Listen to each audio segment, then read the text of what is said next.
Hi, I'm Darrell. I'm married to my wife Sarah and have 2 kids. We've been coming to Kilcona for 39 years. I'm grateful for the family that I have, but it wasn't always that way. God has taught me a lot about what it means to be His son and adopted in His family. And this is my story. If I told you my story, you would hear hope that wouldn't let go. And if I told you my story, you would hear love that never gave up. My biological mom, Kay, had 3 children by the age of 21, which were all taken away from her. She had me when she was 23. At 3 years old, she left me with a man who lived in her apartment building. This man, Jim, cared for me for most of my childhood. Since he had to work, he was not able to look after me. I was left with various families. Some of the families were caring, however. Others were not due to abusive alcohol father. This also led to some of the older kids being abusive and mistreating me. There was no protection for their children or for myself. Some of the ways I coped was to hang out with a group of boys that would break into cars and steal candy, etc. I guess you would call this group a gang. I struggled a lot with schooling. My first day of school, I received the strap for talking in line before entering class. Due to my home situation, I did not have a lot of support for schoolwork and fell behind. I was held back in grade 1 and grade 3.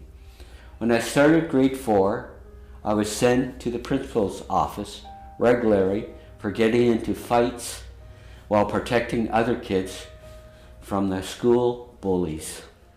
I was not always welcome into the play groups because of my color of my skin, and I was called names. I was often the last student chosen for sports teams, even though I could run quite fast. My summers were more pleasant since I was able to attend summer Bible camps. We also attended a church family camp. One year, Jim met this camp nurse, Lucille. She was a widow with 4 children, all older than me. Jim and Lucille started dating when Lucille told her daughter that she was getting married to a man she met at family camp, and he had a son named Darrell. My sister asked, "Which Darrell from camp? The good one or the bad one?" I was the bad one.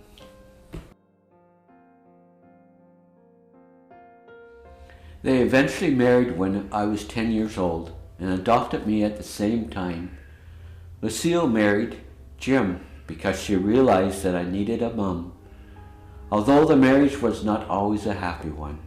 My life changed a lot after I was adopted. Since I failed 2 grades, I needed a lot of help with my schoolwork. Lucille spent every evening working with me to teach me to read and other subjects. I also had a colorful vocabulary that she did not approve of. I received frequent discipline to teach me right and from wrong. Eventually, I learned to clean up my language. My first year with my new family had many firsts, including my first ever birthday party and Christmas with a family. My brother Mace, who was closest in age to me, became my buddy. We spent a lot of time together, continue to be close to this day. My parents moved a few times and had to change schools twice in high school. This was difficult for me. However, we continue to attend the same church. It was a youth group where I made friends and felt accepted. They were like family to me. Even with Lucille's help during my early years, academics continue to be challenging. I remember one of my high school teachers told me I would never amount to anything. I proved him wrong by graduating from high school and Nazarene College in Winnipeg. After graduating, I moved to several cities, including Edmonton, Calgary, and Vancouver. Then I requested a transfer to Winnipeg, where I met Sarah shortly after. I worked at various jobs. Eventually, I trained to be an orderly and have worked at Health Science Center for 25 years. When I was around 19 years old, I started inquiring about some of my biological siblings. Found my sister Bonnie. Through her, I was able to find our 2 brothers and my youngest sister. I have other siblings whom I have met yet. Thankful I was able to spend quite a bit of time with Bonnie over the years. Growing up, I always wondered who my real dad was. Although Jim was a constant dad in my life, he never confirmed that he was my birth father, even when I asked him the month before he passed away. My older half-brother, Jim Jr., and his mom confirmed that Jim was actually my birth father. I don't know why he never admitted it. I realize now that my dad had a very difficult life growing up, and he did the best he knew how. With my mom's encouragement, I was able to think of the positive aspect of my dad and not just the negative. Although my dad left me with other caregivers, he remained a regular presence in my life. My dad was very helpful and supportive when I was older and had kids of my own. I can see now that my mom provided stability for both my dad and me. Growing up, I struggled with finding my way. It wasn't until my parents married and my mom, Lucille, showed me God's love and total acceptance. My mom's faith was very strong and steadfast. I'm grateful to Lucille for giving me a chance to be part of a family. If I hadn't been adopted, I don't know where I'll be today. Maybe prison. Who knows?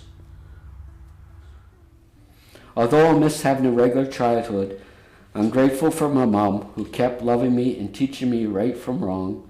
I still have my scars from my childhood, but just like it says, Joel 2:25, God has restored the years that the locust has eaten. I've been blessed with my family of my own, with my wife and 2 great kids. Our daughter, Danica, who works as a fishery officer in northern BC, and my son, Jasper, who is married to Claudia. He is currently finishing school in business IT. They live in Winnipeg. In 2000, I took my family to Ontario to see my biological mother, Kay. 6 months before she passed away, I was able to forgive my mom for abandoning me. I'm so glad that God never abandoned us. I can see how God has his hand on me all these years by protecting me and giving me hope and a future that I couldn't even imagine when I was younger. No matter where you come from or what kind of childhood you've had, God is there and there's always hope. A couple verses that mean a lot. Isaiah 41:10. So do not fear, for I am with you. Do not be dismayed, for I am your God. I will strengthen you and help you. I will uphold you with my righteous hand. Psalms 46:1-3. God is our refuge and strength, ever-present help in trouble.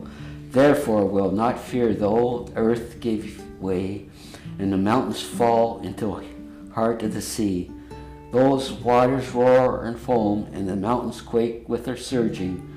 God is with you in tough times, and He always close by, and He will not abandon you. Thank you.